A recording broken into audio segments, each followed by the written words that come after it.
ॻाल्हि सम्झो था वॾी जंग आहे तालिबन सां तंहिंजे करे तालिबुल इल्मनि खे गुज़ारिश कंदुसि त क़ुरान यादि कयो अल्लाह तव्हांखे दुनिया में बि इज़त ॾींदो आख़िरत में बि इज़त ॾींदो ऐं क़ुरान कीअं यादि कजे क़ुरान जे यादि करण जो तरीक़ो कहिड़ो आहे हिकिड़ो नंढो किताब अॼु हींअर प्रेस मां आयो आहे हिन में तव्हां पढ़ो त यादि कीअं क़ुरान कजे ऐं यादगीरो चइबो छा खे यादगीरो आहे कहिड़ी शइ भला उहो यादगीरो दिलि में रहंदो आहे ज़हन में रहंदो आहे यादगीरो किथे रहंदो आहे साइंस छा थी चवे मज़हब छा थो चवे दानाव छा था चवनि त अकुल किथे रहंदो आहे ऐं हाफ़िज़ो किथे रहंदो आहे अजीब ॻाल्हियूं अथव हिन किताब में ऐं हाफ़िज़े वधाइण जा नुस्ख़ा का ॻाल्हि पढ़ो था विसरी थी वञे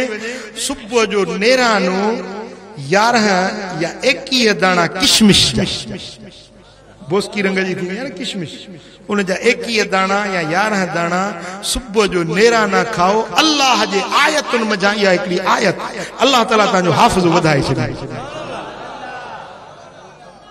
हा मज़ो आहे न शइ बि मिठी खाए न हाफ़िज़ो वधी वञे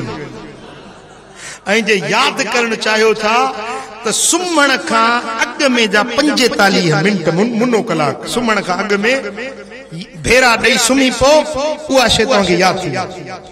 ॿियो जेॾीमहिल निंड करे उथो था न सुबुह जो वक़्तु जेको हूंदो आहे उहो सुबुह जो वक़्तु हीरनि ऐं मोतियुनि जहिड़ो हूंदो सुबुह जे वक़्त में जेको भेरो ॾींदो न आलिम इल्म पढ़े हाफ़िज़ हिफ़िज़ करे या स्कूलनि कॉलेजनि में को मिसाल केमिस्ट्री थो यादि करे को फिजिक्स थो यादि करे कंहिंखे साईं मुंहिंजा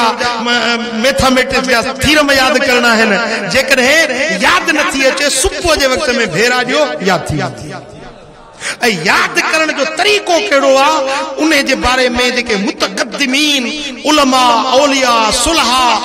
अल्लाह जा बरगुज़ीदा बाना उन्हनि पंहिंजा ज़ाती तजुर्बा लिखिया आहिनि उहे हिन किताब में जमा करे लिखिया आहिनि